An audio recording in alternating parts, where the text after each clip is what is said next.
Hey everyone, I'm with my friend Connor Carrick, who's been a client of mine for a few years. He's a professional hockey player, and as with as with most of the people I'm talking with these days, we're in this situation where we're talking about the Feldenkrais method, and the situation with the Feldenkrais method, especially for professional athletes, they have access to great trainers, to great sports psychologists, to nutrition experts, to really a lot of experts in the field in the well-known parts of athletic training and performance.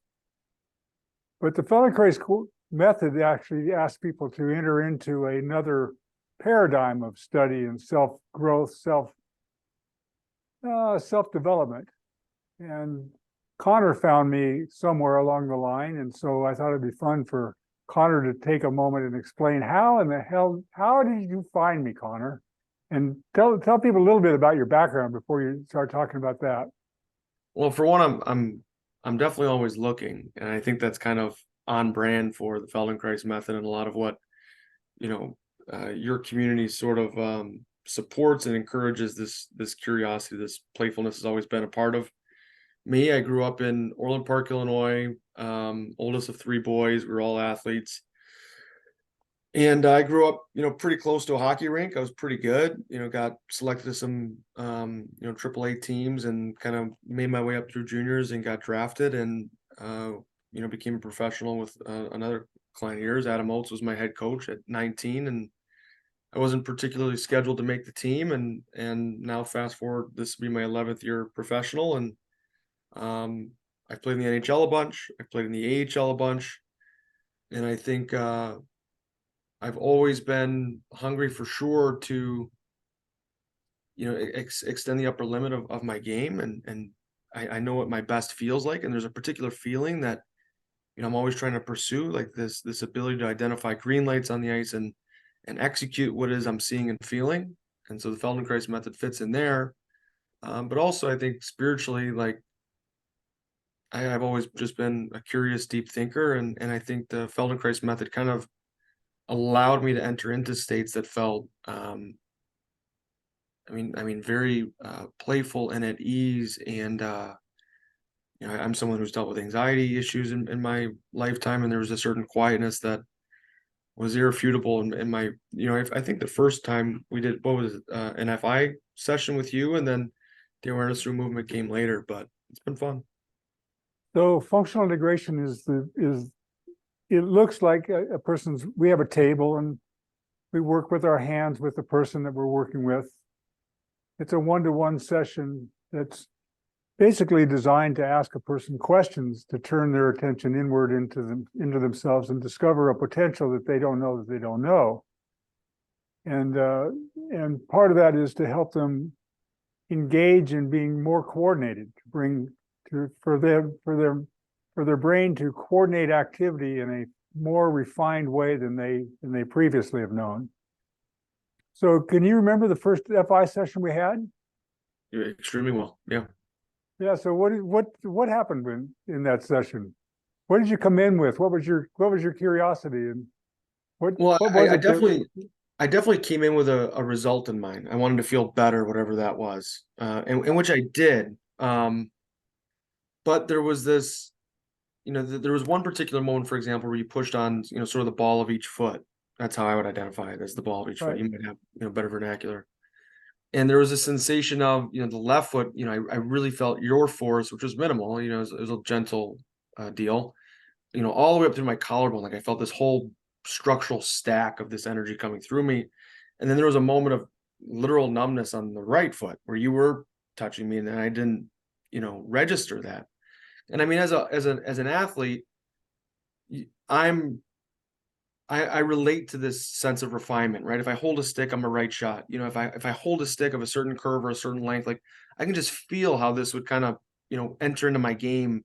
And there's just this dumbness. There's this not knowing on the left side. Like I've never been a lefty, and that dexterity is just not, it's not there. And I don't know. I think the key phrase that I was most interested was, I remember Adam Oates, who was a coach that I played for and hired, he discussed this notion of like when he got in his car, he had to move the mirror. Like his entire being was in a different orientation. I remember thinking, like, what is he talking about? Like, what is that? Is this chiropractic work? Was it an adjustment? And I don't know. When I got in my car that after our first session, I had to readjust where the mirror was, and I was totally tripped out. Well, I imagine that the mirror you had to lift the mirror so you. I did. I had to, lift it. And my sternum was totally, proud and sort of regal, and there was this really great groundedness through my heels where I totally felt supported and lifted by the back of my body. And yeah, I felt great. So it's a conundrum, isn't it? The touch is so gentle and yet specifically directive. And most of you guys in the sports world are used to the use of different kind of forces to. And today it's very common to talk about use of force for manipulating fascia and for deep tissue things, or to use forceful manipulation. And yet the sessions that we give are generally very, very gentle, very, very specific. How do you relate to the lack of force in the lessons as to the effect that they have on you or with you? Well, with your experience being an athlete, you relate to this too, this efforting your way, through everything. And Sure. Mm. something I consider when I do the awareness through movement classes, when I practice as a professional now, there's such a regurgitation of like what my role is and what I do. And I remember this feeling as a kid of like watching what the pros did, and then I'm going to try it. I'm going to bring this into my game, like kind of bit by bit. I'm gonna know what the cusp is of like where I need to be in time and space for this to work, and where I'm cutting it too close, and that's not the technique, and I'm gonna try it again. And I don't know. I don't know if it's a matter of lack of neuroplasticity and getting older, or the head trauma, or the pressure of doing it for pay, and with coaches that kind of there's always this watchful judging eye. And so to remove yourself from the paradigm of like in order to get X result, you have to put in this tremendous level of effort. High levels of stimulation and high levels of, I mean, and of course you've been trained all of your life that your worth is based on what you can produce. Yeah, I mean directly, and I mean worth in terms of pay for sure. But I mean, I consider this. There was never a gap between like what I did as a kid and then you kind of like I don't know, you go to a medical school and you learn a new sort of set of values, and this is how we do things, and you kind of break off from, you know, I've essentially been a pro since I was 14. Like my life, the way I've viewed it, the way I've been coached, the way I've been talked to has been identical. My schedule. Um, and so like these are you talk about like your inner child, like this is deeply related to my game. I have a hard time sort of separating from, the 9-year-old me that got benched because I didn't do something, a particular way. And it's an interesting way to earn a living for sure. But just how it's always been there. So you're in this conundrum of being a curious human being, and yet your survival in your profession is based on what you can produce. Yeah, there's definitely been moments in my life where I'm like, okay, I understand what like sort of the the perfect mentality for doing this career would be, and I'm not positive I have it. Like the thoughtfulness, the curiosity, the tendency, sometimes to ruminate. I've played with guys, and I mean, you've met athletes where, if they made a mistake, it's news to them. Like they're totally, absorbed in a way that it's as if it never happened. There is no short-term memory. Like it is literally as if it did not happen. There's a degree of separation from like what they understand as reality and who they are, interacting with it. And I'm not that way, so the, quiet after an awareness through movement, the quiet after a functional integration session was, a really pure way of inducing a flow state that, otherwise can be challenging to access. That's an interesting idea, isn't it? I mean, the ways that most people train, there's not an athlete alive who doesn't want to be in the flow state, who doesn't want to play in the zone, who doesn't want to have that experience available to them. And yet we can say with some assurance that athletes don't train to be in the zone. Or even, furthermore, be coached to be in the zone. Like, Right. it's this, it's definitely disruptible. And I mean, you've had a good relationship across, many different sports, and I'm always curious kind of who,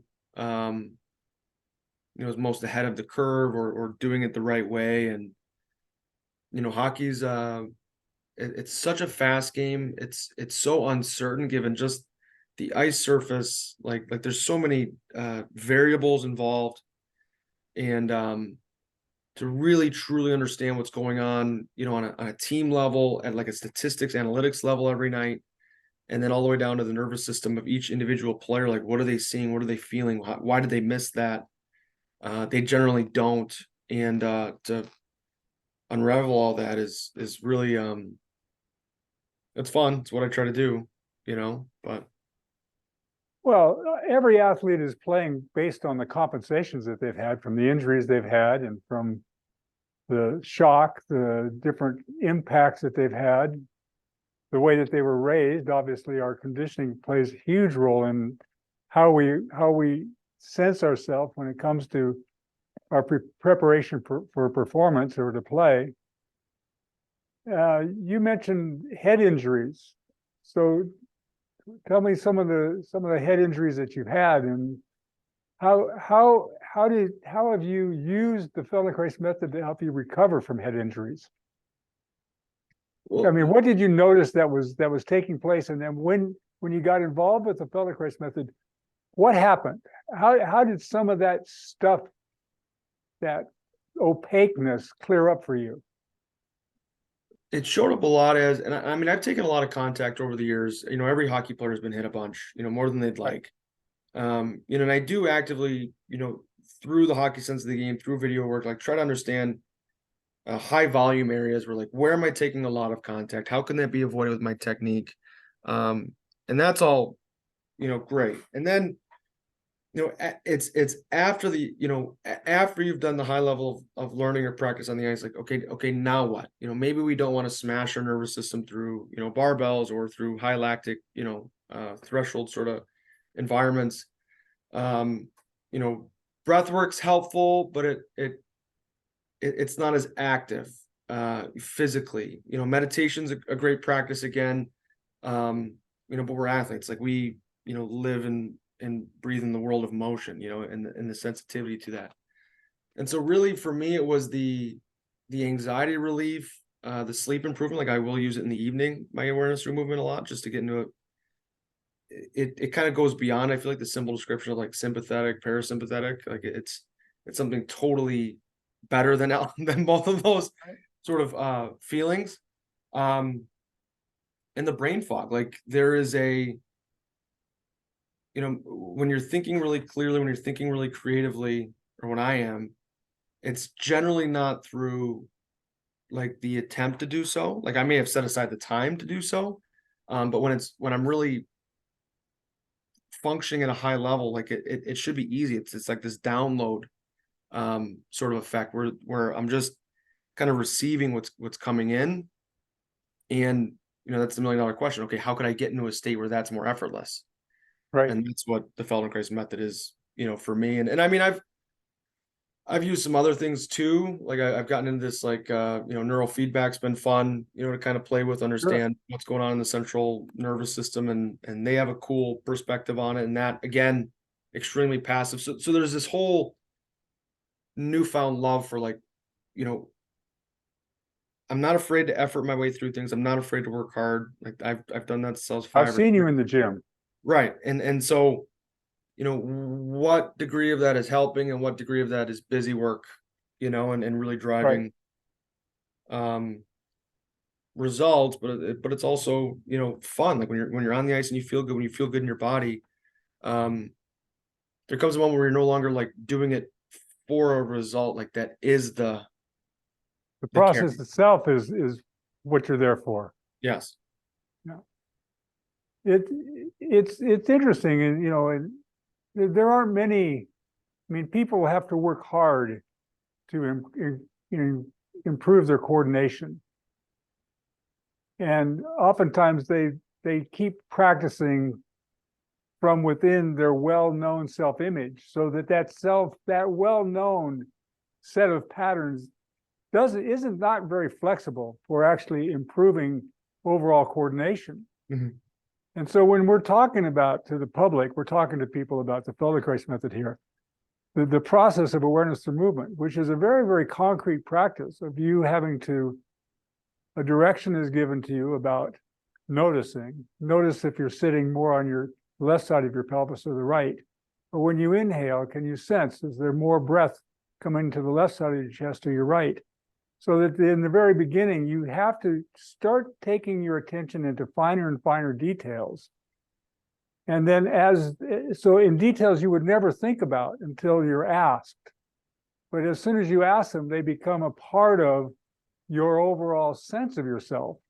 And those first statements are then taken into a series of guided explorations that have functional potential. They're there to enhance function. They're not just open-ended questions. They're built towards functioning.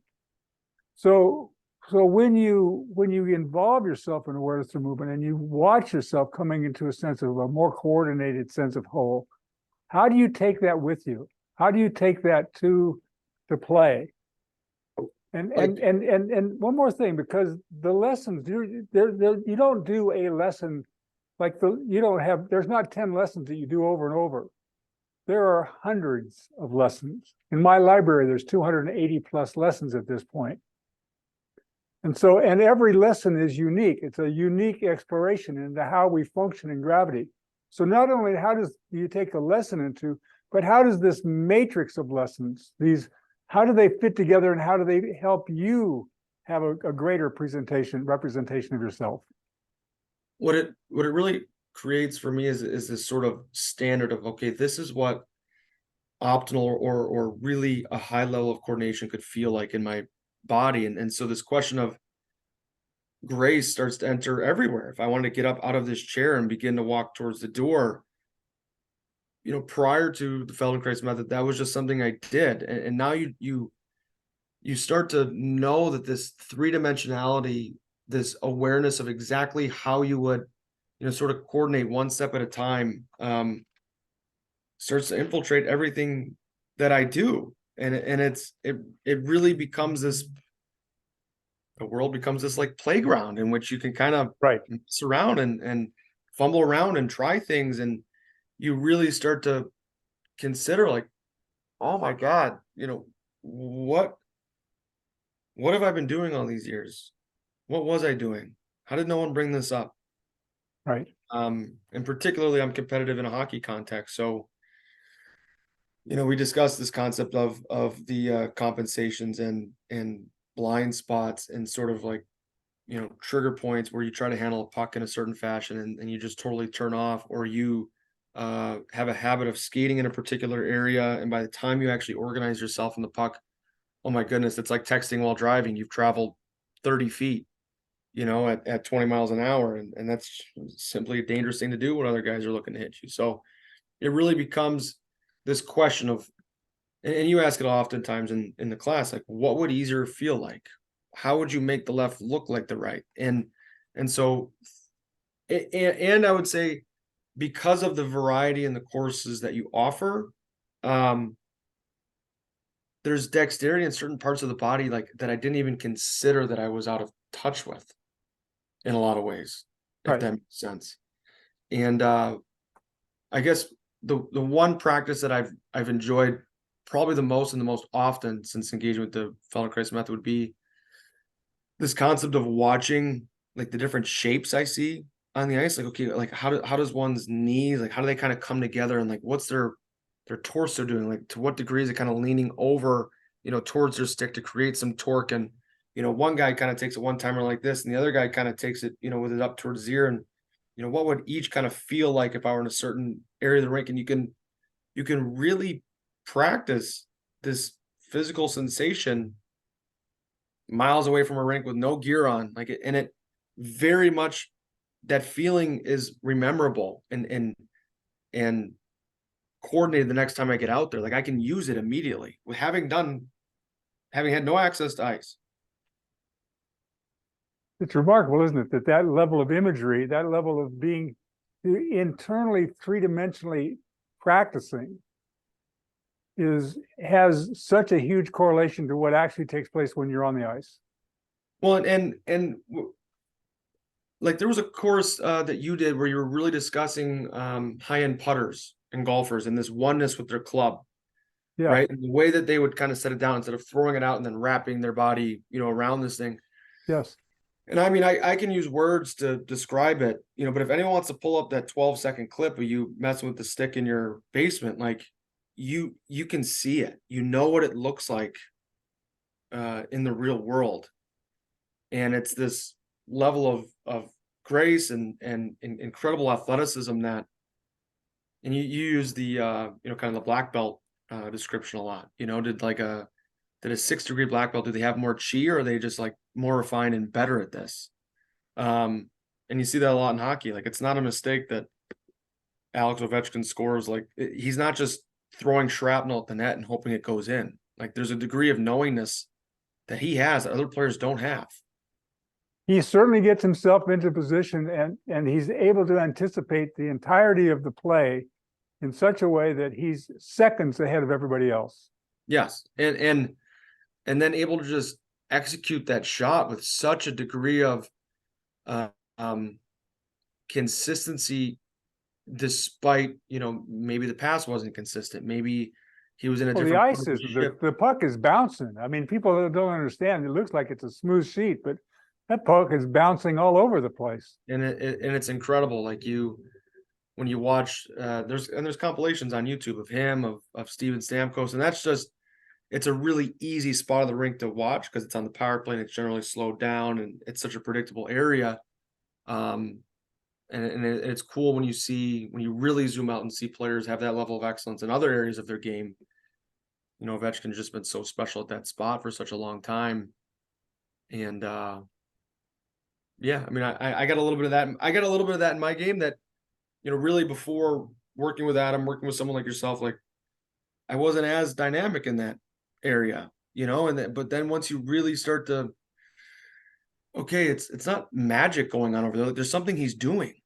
Right. How can I do it? I might not be 6'3", 245 pounds, like where that, just the physics of that shot coming off are really dynamic, but I can do it at my size. I'm 5'10", 200, and I can shoot pretty violently. No kidding. No kidding. Yeah, that's it is something really to have a sense of optimizing our own potential. And it's not just the physical potential. There's something about this process that leads to a different kind of composure or internal autonomy. In other words, it's so difficult. And Jeff, you have more experience with this than I do, but just given how long you've been a part of the practice, but we're really trying to use words to describe an unbelievably beautiful and automatic, sort of process. Like, I'm not a great golfer. I'm a single-digit handicap, but I'm not like tremendous. And the big one's my driver. My driver sucks sometimes. I think it's too long for me, and I need a new one and whatever. So I was golfing this summer, and I don't get out much because I have a 2-year-old at home, and I try to be, responsible and be home with him. But I was on the course, and I saw this golfer like a couple holes over, and this felt like very Feldenkrais-y to me. I saw this guy, and he absolutely annihilated his driver. And something about just seeing, like, just literally all I had to do was have a reminder. I was on like the 12th hole. I turned around, I saw this guy absolutely smoke his driver, and the way he addressed it, the tension. I could see like kind of how he coiled and uncoiled. I was like, oh, I remember how to swing this club now. And I was tremendous the rest of the day with my driver after, spraying it through 11 holes. And so it's this like this trying on of different postures and sort of like power points within the body that is a lot of fun. But the thing is that when you do that, you don't lose yourself.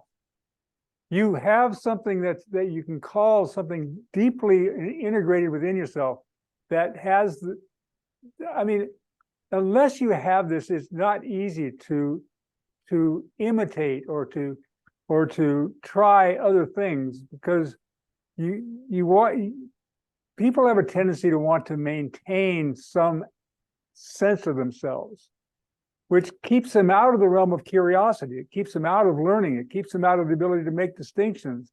It keeps them out of the world of imitation, because they're trying so hard to hold on to something that gives them a sense of perspective and safety. And yet there's something within you that says, I know that I'm fine and I get to explore. Yeah. I get to explore anything I want to explore. But I know that there's something within me that has the autonomy and the composure that I'm not going to get lost. I'm not lost in making mistakes. And I have the freedom to make mistakes without harming myself. I don't have to mentally abuse myself. If I hit a shot poorly, I know that if I'm an explorer, I know that I'm going to find another answer. Well, that's the challenge. That's the other side of, all right, so, Connor, you've sat down, you've had your awareness through movement experience, and you feel tremendous, and you go to bed and you wake up. Now what? Right. And that is the kind of $1 million pursuit of what athletics is. It's, okay, you played this particular way, and how can we make it more repeatable? What would that require? What story why is that already not the case? Right. That's kind of where I'm at with my practice, I guess you could say now, is, what are those factors? What factors of me? It's not like these are some external crazy factors, like it's coming from within me. How am I interacting with reality that's making my best performance elusive? And aren't we fortunate that we get to ask that question? How do we get to continue to chase the elusive obvious? That's a good question. Yeah, I mean, we're so fortunate that we're in this world of a sense of potential that can continually be expanded. So now, what's my practice? What's my practice that gives me a coordination of the way that I organize myself to act and to meet the curious moment in such a way that I can fail, but I can learn from the failure and keep learning and keep learning and keep learning. And I have this additive process of this awareness of movement, which continues to refine and refine and refine my overall sense of myself that I can bring into these moments. And then I find myself every once in a while, there's a synergy that takes me beyond anything that I've known before. Something appears that's greater than what I've been able to produce before. Or you, like you said, you saw something, and then all of a sudden you put together something, you put it together in such a way that you could finish your round of golf and have that, have that great sense of what it's like to hit for 5 or 6 extra holes, and to recognize that you can't repeat it. You can't go back and try to emulate what you did the other day before. Yeah. Because the moment's different. And your system's trying to integrate it and trying to put together and coming into the next moment. And to train ourselves to be able to come into the next moment and the next moment and the next moment. Not from a groove, but from the ability to be in the process of exploring each moment. I mean, to hit each shot on a golf course, to play hockey every moment on the ice, such a way that it is a radically different moment. Not trying to reproduce what you've done before, but to actually bring some resource to the moment that actually is expansive to what you've done before. Yeah. So what you're suggesting is this pursuit of a previous best is really asking the wrong question. Yes. Like it's getting in the way of the current best. It's muddying those waters. Yeah. Feldenkrais turned the world of psychotherapy upside down. Instead of spending your life reviewing your past, his idea was You have your past, and that's the source of wisdom and resource for you. Now, this is the moment now. What resources do you need, and can you develop to take your past, your resources, without having to get caught up in your story? And now, what refinement can you make to make this moment, how can we make that work for you? How can you take a moment in of uncertainty and actually thrive in it?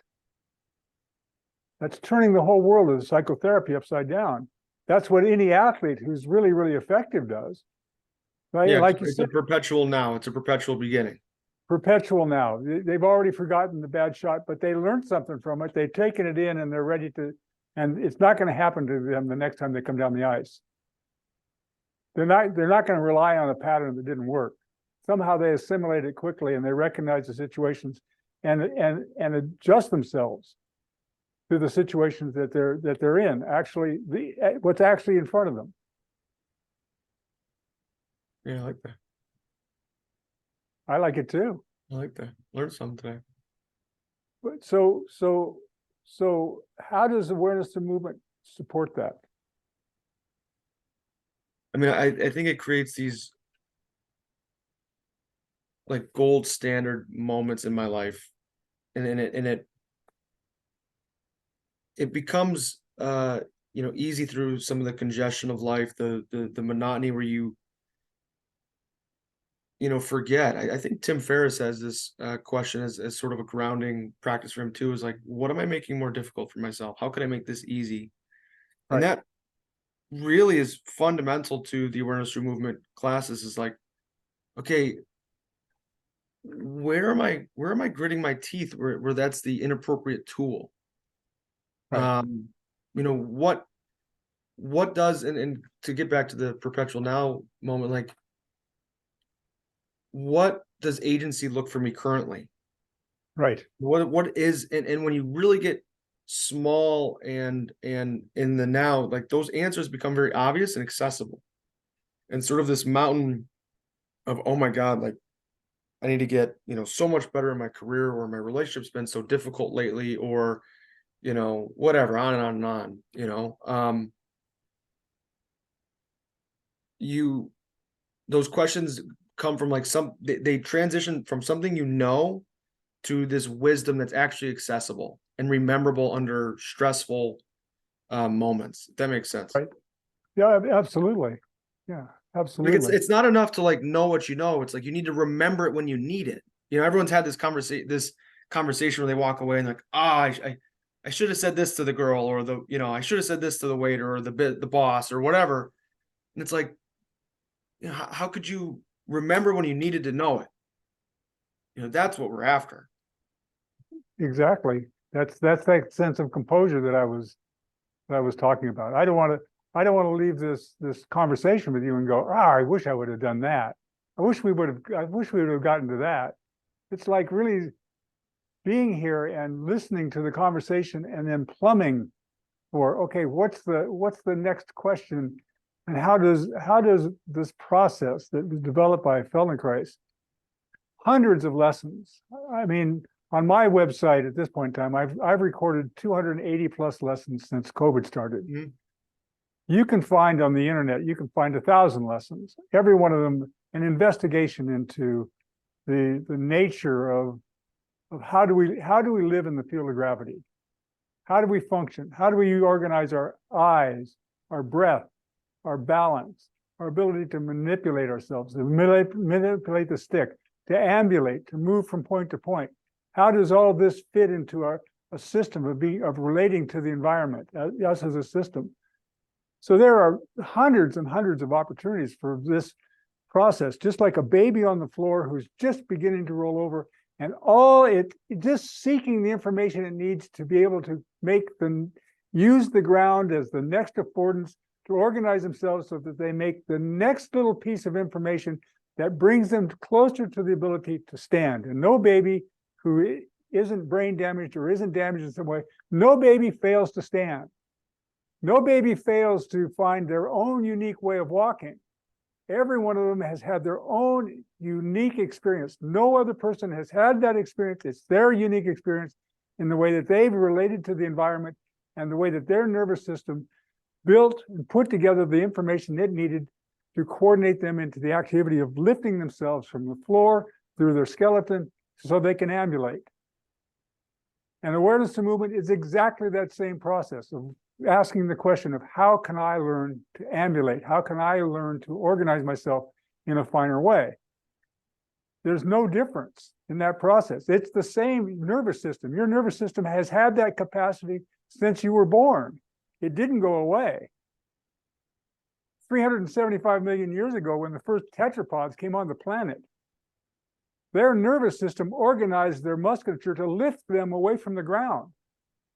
You think that that evolution gave that up?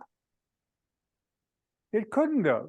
It must be intact within your nervous system.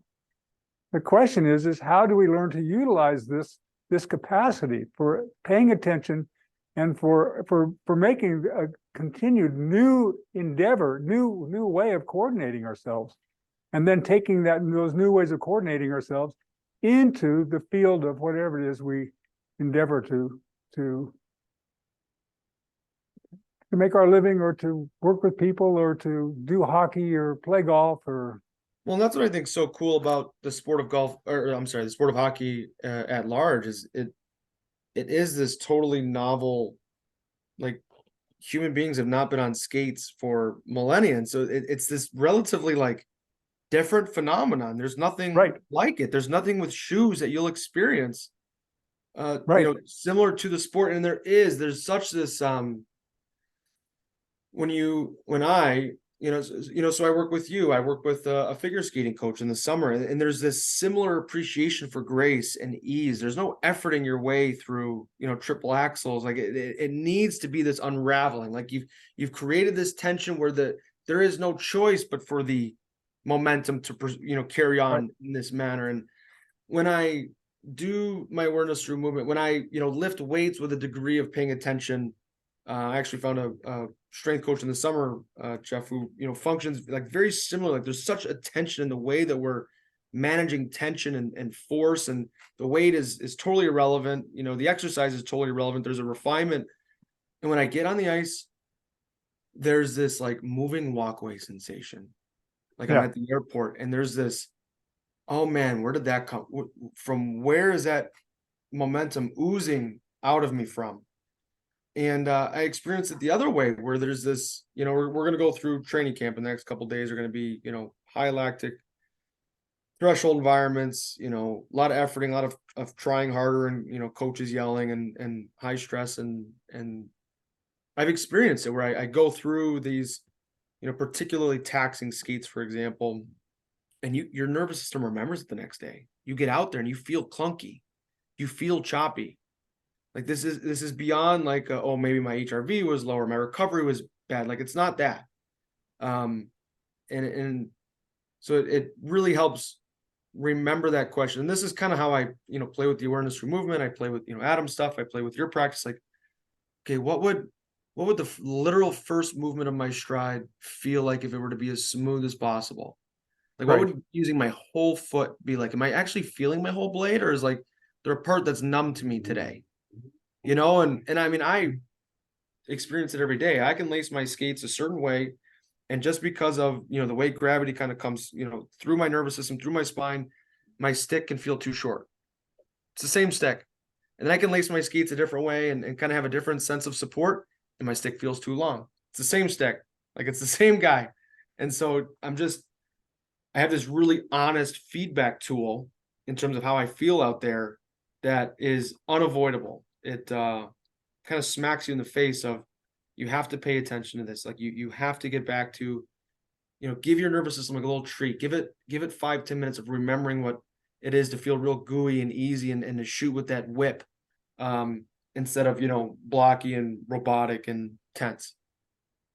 So much of what happens in awareness of movement is to find a sense of your skeleton, and also to give yourself a very clear sense of your central axis. Yeah.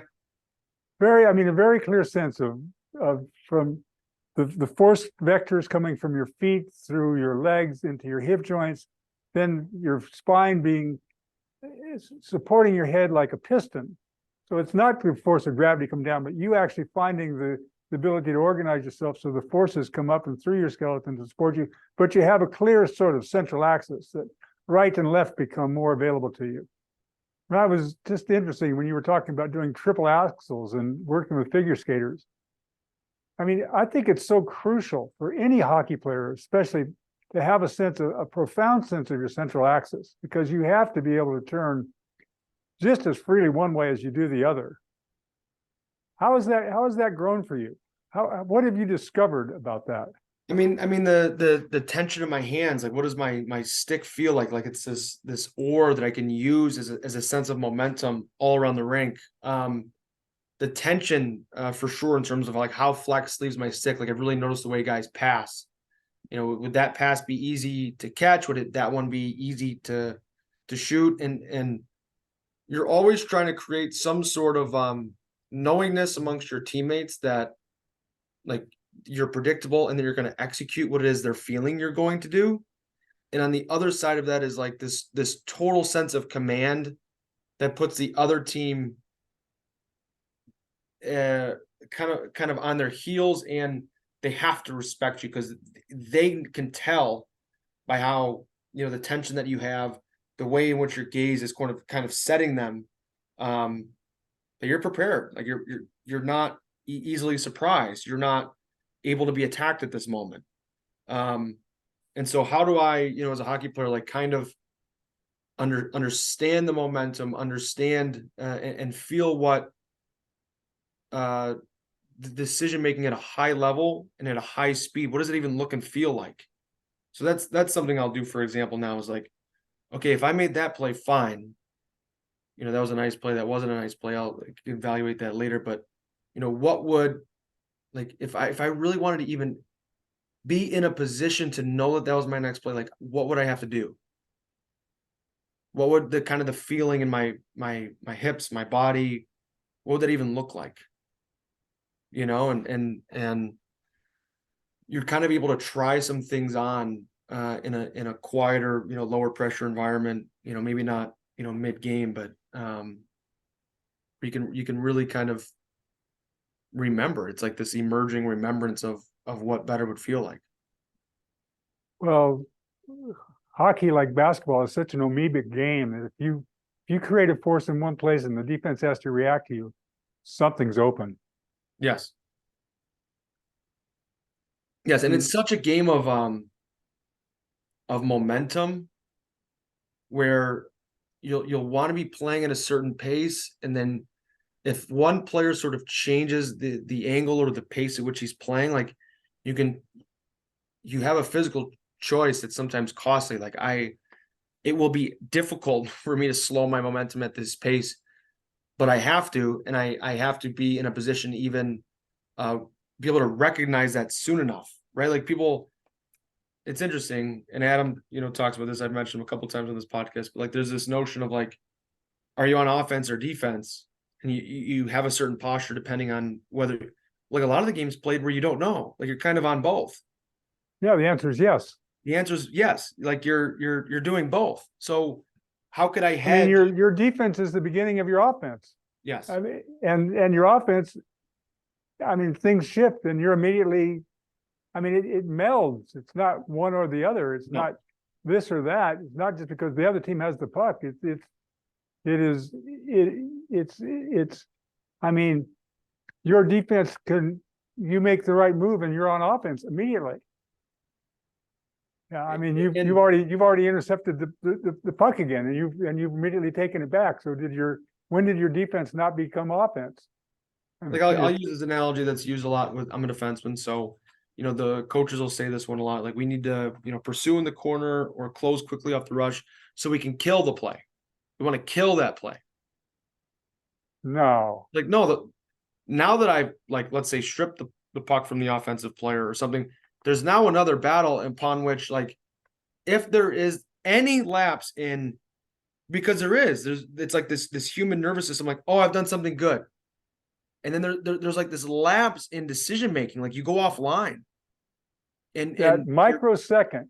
you're getting like that little, whatever that neurochemical cocktail of like, oh, good. good job. You did what you wanted to or what the coach wanted to. And it's like at that moment, that player is kind of going, the other player is going through like this, I don't know if it's like a dopamine surge, but like this oh shit moment, like, oh no.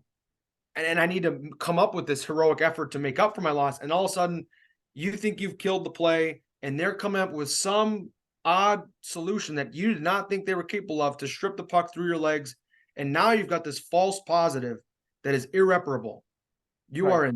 you are really in trouble in terms of positioning or what you've given up. And instead of like understanding that you were just still in the flow of what was unfolding, like it wasn't. That momentary blip takes you completely out of the game. Completely. You're shut off for that split second. And you've talked about the mixed martial arts. I mean, you see it. I mean, this is what like Brazilian jiu-jitsu is like based on is sure. how can you take advantages where your offender thinks they're at an advantage and you're actually, it's just like step one of putting them to sleep. Right. You know, and that happens all the time in hockey. Yeah. We could do this all day. We could sit and talk. We sure could. We sure could. So how many of the lessons that are on my library have you done? Oh God, well over. I've probably done one like every 3 days for a few years now. So I mean, it's a lot.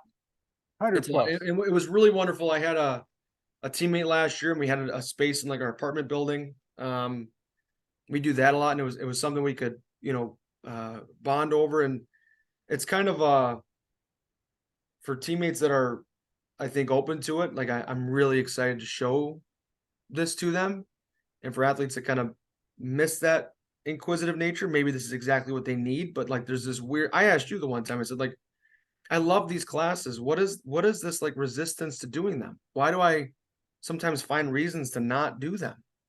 You know, I Yeah. have a high degree of like working hard and upholding things that I set out to do. And you discuss this notion of like, you know, this is your nervous system wanting to preserve its like current state. It doesn't want to change, you know, like kind of likes its Sure. little comfortable, you know, state. And but I've really enjoyed them. So it's probably close to 100 if I had to give a number. Yeah. What's your favorite? Oh, what was the hip one, the hip dreidel, where you're spinning around? I had a good wooden floor, the gym I was at that time, where you're like spinning around, you know, you're doing 90 degrees, now 180, now 270, now 360. There was one So rolling you're where I basically was, a dreidel. yeah, This human dreidel. human Then there dreidel. was Yeah. the folding myself, so I'm quadruped, and I'm like kind of rolling underneath my left hip and ankle. And there was this notion of by the end of it, it was really cool where like my body and my nervous system was moving me. There was Oh, this like beautiful. sensation where I was like, I don't know where this rolling's coming from, but it's easy and it's super cool, to the point where, you know, I tried it again the next day and it like wasn't as there yet, you know, like I need to kind of walk through the inevitable steps where like going back to the figure skating notion, it's like you get to this state where the rolling, you know, pops and there is no choice. That was super cool. Trying to think of which one I've done most recently. I kind of keep a list on my phone where like, you know, I cross off the date, like I did that one, and it's like, you know, triple stars, like that one was my favorite, you know, double star was that one was good, but you know, Jeff confused me or something, whatever, you know. Oh, great. Well, there's going to be more I coming out. appreciate that. I appreciate you still doing it. So Yep. We're in the process of building a new website and an app, so that these will be available for awesome. you and your friends, and for us to invite more and more people to enjoy the outcome and the benefits of these lessons. The Yeah, nonlinear outcomes.